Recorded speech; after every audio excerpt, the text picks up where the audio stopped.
Assalamualaikum warahmatullahi wabarakatuh. Kepada yang terhormat Bapak Ibu dosen, saya atas nama Ahmad Raji, guru Madrasah Aliyah Al-Mustama sekaligus mahasiswa PPG dalam Jabatan Transformasi Batch 1 Institut Agama Islam Negeri Ambon tahun 2025. Pada hari ini Kamis 8 Mei 2025 akan melaksanakan uji kinerja dengan nomor NIM 250310211 dengan materi menghindari akhlak tercela. Selamat menyaksikan.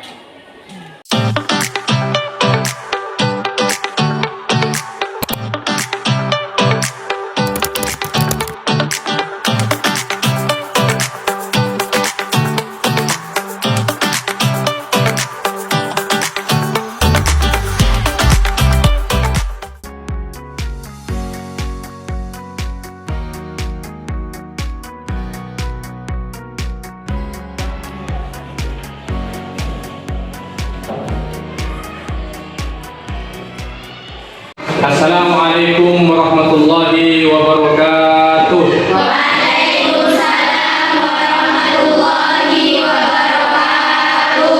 Bismillahirrahmanirrahim. Allahumma nawwir qalbi bi nuri hidayatika kama nawwartal arda bi nuri syamsika abadan abadan bi rahmatika ya Bismillahirrahmanirrahim. Alhamdulillahirabbil alamin. Wassalatu wassalamu ala asyrofil mursalin sayyidina Muhammadin wa ala alihi wa sahbihi ajmain. Qala rabbi shrah li sadri wa yassir li amri wa hlul 'uqdatam min lisani yafqahu qawli. Subhanaka la ilma lana illa ma 'allamtana innaka antas samiul alim. Alhamdulillah kita masih diberikan kesempatan oleh Allah, diberikan nikmat oleh Allah sehingga kita bisa berkumpul kembali, kita bisa bertatap muka kembali dalam rangka proses belajar mengajar. Semoga kita diberikan nikmat sehat oleh Allah. Amin. Sehingga kita bisa belajar dengan tenang, belajar dengan anteng dan sebagainya. Namun sebelumnya saya ingin menanyakan bagaimana kabarnya anak-anak. Alhamdulillah baik.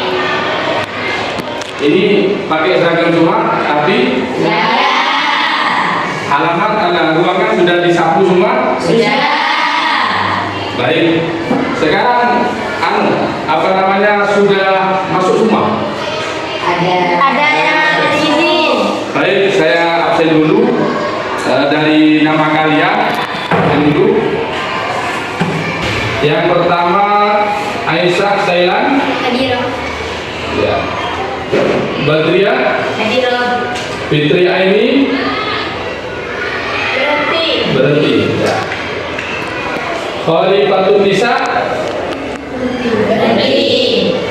Irianti Istiqomah. Hadir. Kemudian Laila Rahmatika Fadlan. Hadir. Mamluatul Hasanah. Hadir. Naila Putri. Sakit. Nuriyatul Fitriyah. Sakit.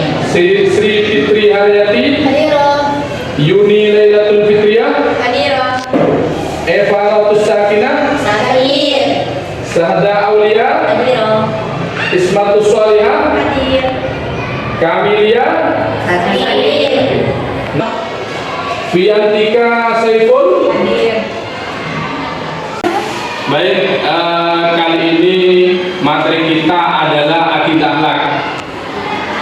Ya, Ustaz. Sedangkan materi yang akan kita pelajari yaitu adalah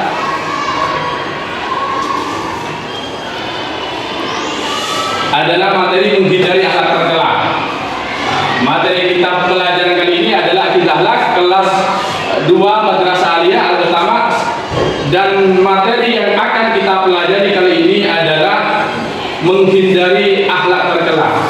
Adapun tujuan dari pembelajaran kita kali ini yaitu yang pertama adalah meningkatkan kesadaran pentingnya kewajiban menghindari akhlak tercela.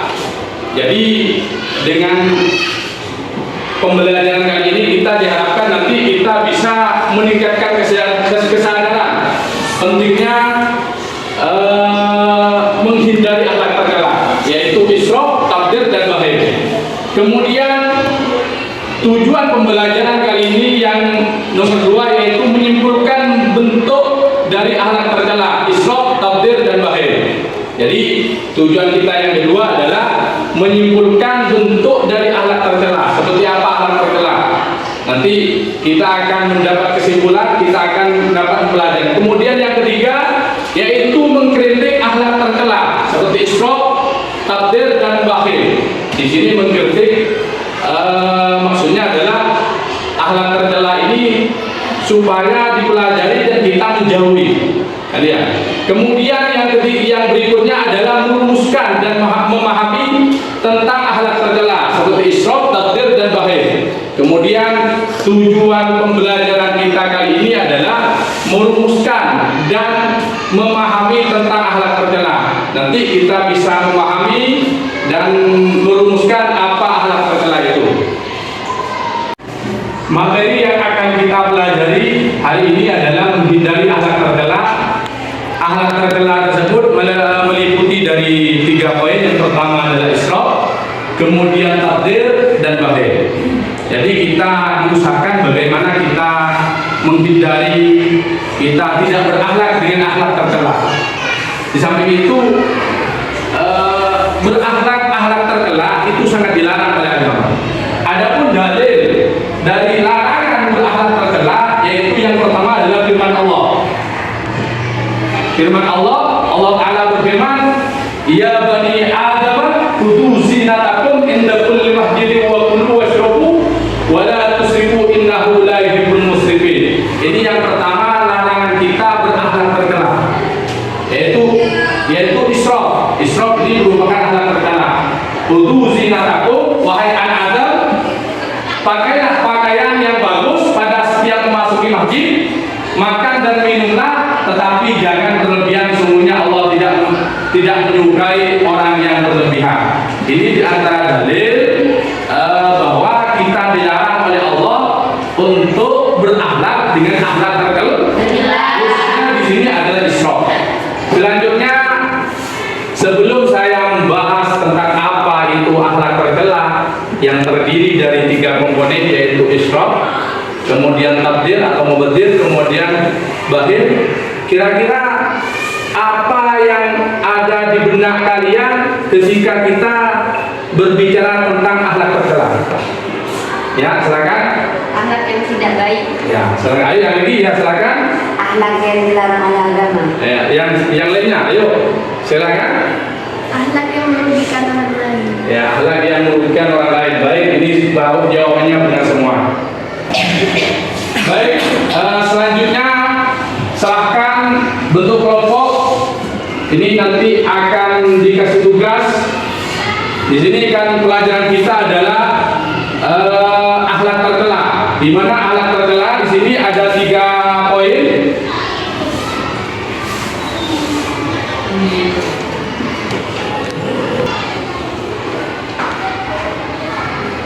Baik, selanjutnya silahkan kalian bentuk kelompok. Di sini nanti saya akan kasih tugas untuk mereview dari masing-masing akhlak tercela. Di mana di sini akhlak tercela ada 3 poin. Yang pertama adalah israf, kemudian yang kedua adalah tabdzir, kemudian yang ketiga adalah bakhil. Kami persilakan untuk yang kelompok ini, silahkan mereview dari tabdzir, kemudian di sini adalah israf, kemudian di sini adalah bentuk-bentuk akhlak tercela, bentuk-bentuk israf, kemudian yang kelompok sana adalah bakhil. Yang kelompok sana adalah bakhil.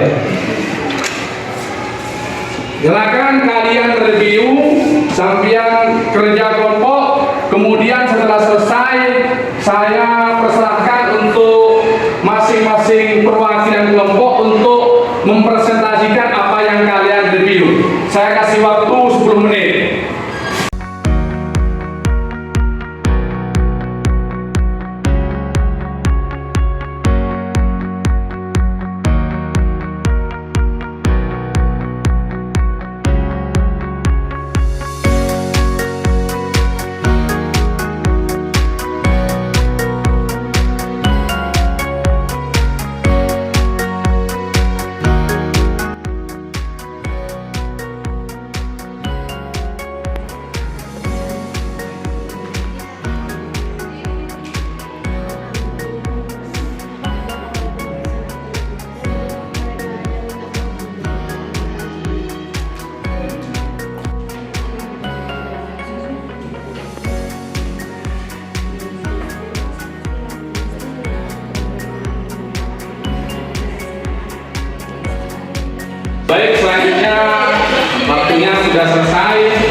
Tugas yang saya berikan barusan adalah bagaimana di antara salah satu kelompok ini mereview dari sifat-sifat tercela yang terdiri dari 3 komponen itu. Yang pertama adalah israf, kemudian adalah tabdzir atau mubadzir, kemudian adalah bakhil. Selanjutnya saya persilahkan perwakilan dari ketua kelompok untuk mempresentasikan dari hasil apa yang kalian review dengan anggota kelompoknya. Ayo dipersilahkan, silakan maju ke depan. Ambil.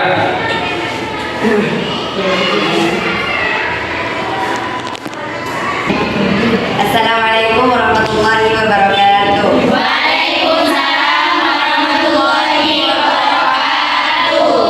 Saya perwakilan dari kelompok 2 akan mereview tentang israf.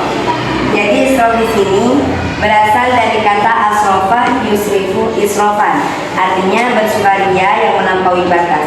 Israf juga berarti membelanjakan secara berlebihan, meskipun untuk tujuan yang baik. Dan dasar larangan israf telah disebutkan dalam Al-Quran. Bismillahirrahmanirrahim.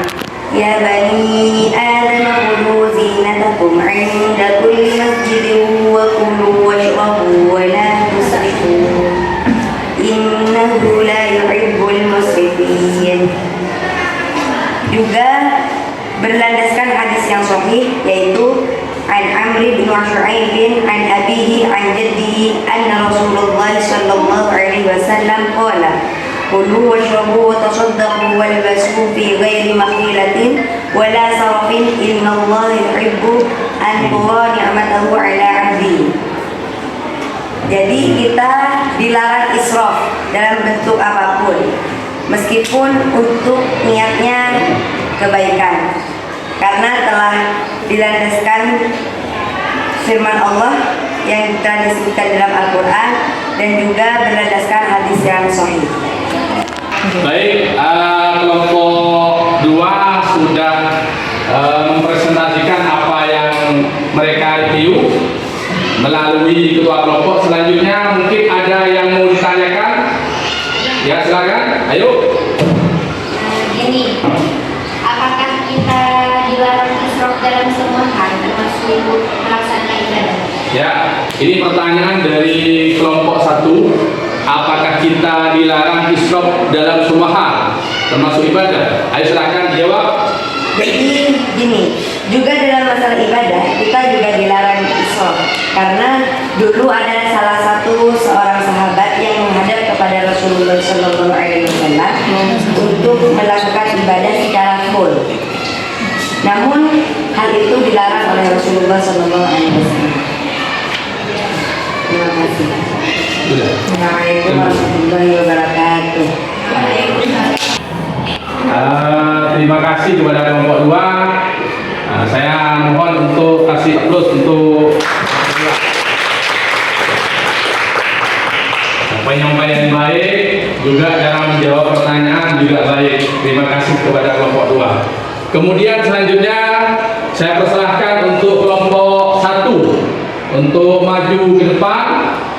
Perwakilan dari kelompoknya silakan mempresentasikan apa yang kalian review bersama kelompoknya barusan. Ayo silakan.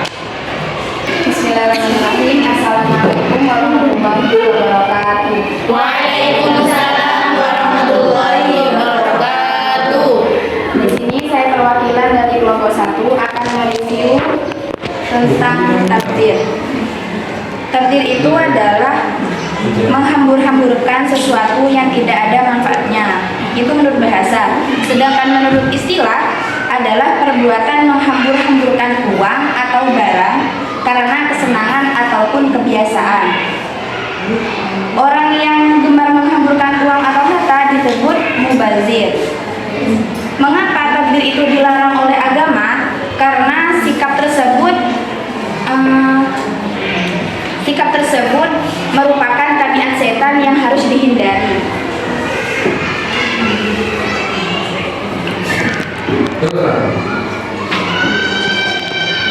Allah berfirman sebagai berikut. Bismillahirrahmanirrahim. Wa atidil qurba haqqahu wal miskina wa ibnas sabili wa la tubadzir tabdziran innal mubadzirina kanu ikhwana syayatin wa kana syaitanu lirabbihi kafura. Al-Isra ayat 27 sampai 25.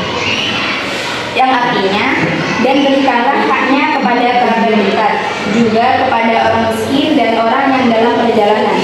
Dan janganlah kamu menghambur-hamburkan hartamu secara boros, karena sesungguhnya orang-orang yang pemboros itu adalah saudara setan, dan setan itu sangat ingkar kepada Tuhan.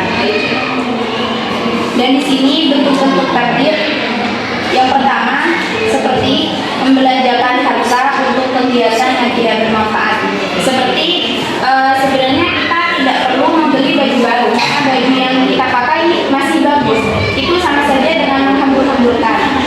Bila masih ada yang bisa dipakai, jangan beli yang baru, apalagi sampai belinya lebih dari 3, lebih dari 2, itu tidak boleh karena itu sama saja dengan menghambur-hamburkan. Dan yang kedua adalah mengonsumsi makanan dan minuman yang tidak bermanfaat dan membahayakan bagi tubuh. Seperti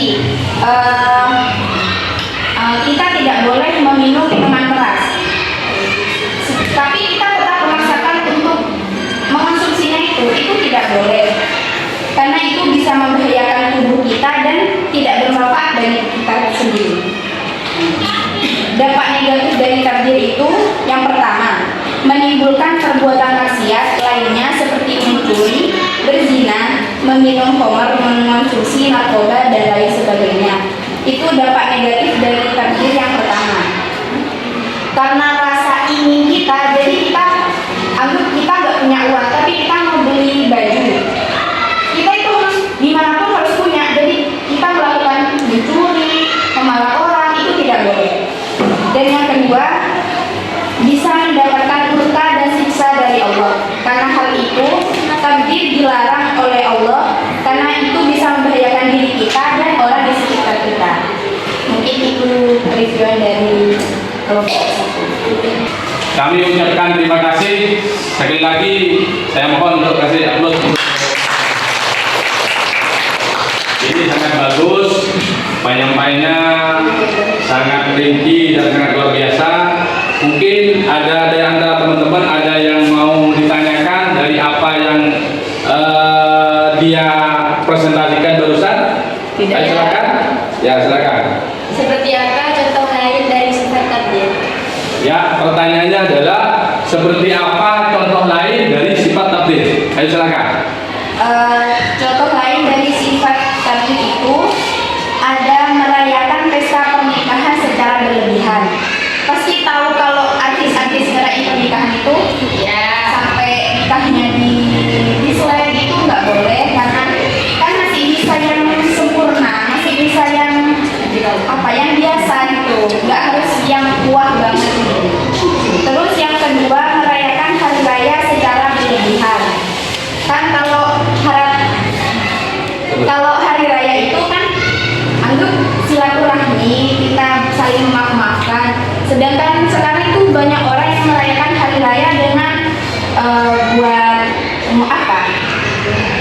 bakar kembang api sampai berlebihan, sampai uangnya itu ada yang 50 juta, itu nggak boleh. Ada juga yang balon udaranya itu juga kan pakai mercon, sedangkan merconnya itu kan buat sendiri, itu nggak boleh karena itu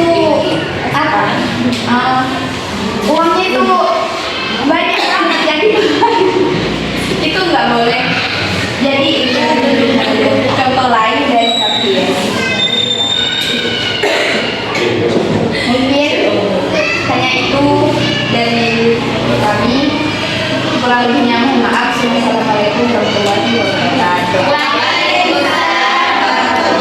Ya, kami sampaikan terima kasih. Satu lagi saya mohon untuk kasih apus yang luar biasa. Kemudian saya persilahkan untuk kelompok 3 untuk menyampaikan presentasi dari apa yang mereka review, kalian review. Silakan ke depan. Assalamualaikum warahmatullahi wabarakatuh. Waalaikumsalam warahmatullahi wabarakatuh. Perkenalkan, saya perwakilan dari kelompok 3 akan menyebutkan bentuk-bentuk akhlak tercela sifat israf. Di antaranya 1. Makan dan minum secara berlebihan yang tidak dibutuhkan tubuh. 2. Memakai pakaian secara berlebihan atau tidak sesuai dengan syariat Islam seperti terlalu panjang atau terlalu kecil. 3. Menggunakan air secara berlebihan ketika mandi, mencuci pakaian, ataupun berwudu. 4. Membiarkan listrik tetap menyala di siang hari. 5. Tidak mematikan alat elektronik seperti kipas angin, AC, ataupun yang lainnya setelah dipakai. 6. Dalam beribadah juga bisa termasuk sifat israf saat melaksanakan qiyamul lail semalam suntuk sehingga tertidur dan salat subuh terlewatkan. Mungkin hanya ini yang saya dapat sampaikan. Mohon maaf. Wassalamualaikum warahmatullahi wabarakatuh. Saya sampaikan terima kasih. Mohon untuk kasih aplaus untuk nomor peserta kelompok 3. Ayo. Mungkin ada yang mau ditanyakan? Tidak ada. Karena tidak ada pertanyaan dari teman-teman, kami cukupkan. Untuk yang kelompok 3 dipersilahkan untuk kembali ke tempat. Ayo silakan. Selanjutnya presentasi yang terakhir dari tugas review barusan. Yang terakhir adalah kelompok 4. Silahkan dari perwakilan kelompok untuk maju ke depan untuk presentasikan apa yang kalian review barusan. Silahkan.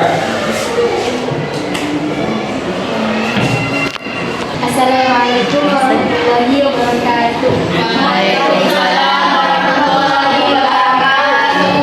Di sini saya perwakilan dari kelompok 4 akan mereview tentang bakhil. Bakhil atau kikir adalah menahan harta yang seharusnya dikeluarkan. Bakhil seperti menahan memberikan sesuatu pada diri dan orang lain yang sebenarnya tidak berhak untuk ditahan atau dicegah. Misalnya kita mempunyai uang, makanan, atau minuman, lalu kita bertemu dengan seseorang yang membutuhkan, tapi kita enggan untuk memberikannya pada orang tersebut, maka dia termasuk bakhil. Bentuk-bentuk bakhil. Adapun bentuk-bentuk bakhil adalah sebagai berikut. A. Tidak mau menunaikan zakat dan enggan mengeluarkan harta di jalan Allah. B. Menggunakan harta untuk kepentingan dirinya sendiri dan mengabaikan hak orang lain. C. Enggan berkurban di hari raya Idul Adha meskipun ia mampu secara finansial. D. Takut melaksanakan haji dan umroh karena khawatir uangnya akan berkurang meskipun ia mampu. Adapun dampak negatif dari bakhil. Dampak negatif bakhil adalah A. Orang yang bakhil hartanya akan dikalikan di lehernya kelak di hari kiamat oleh Allah. B. Bakhil termasuk perbuatan setan. C. Orang yang bakhil tidak akan masuk surga. D. Orang yang bakhil akan disempitkan rezekinya oleh Allah. Seperti yang disebutkan dalam hadis an Asma radhiyallahu anha qalat Nabi sallallahu alaihi wasallam la tuqi fayuqa alaih rawahu Bukhari, yang artinya dari Asma radhiyallahu anha, ia berkata, Nabi sallallahu alaihi wasallam berpesan kepadaku, janganlah kamu bakhil, hal itulah yang menyebabkan kamu disempitkan oleh rezekimu. Hadis riwayat Bukhari. Mungkin sekian dari saya. Assalamualaikum warahmatullahi wabarakatuh. Baik, saya ucapkan terima kasih kepada kelompok 4, perwakilan kelompok 4 yang telah mempresentasikan. Satu kali lagi saya mohon untuk kasih aplaus. Penyampaian yang bagus, pembahasan yang bagus dari hasil yang mereka review barusan. Selanjutnya mungkin ada yang mau ditanyakan terhadap kelompok 4, silakan. Pertanyaannya? Apa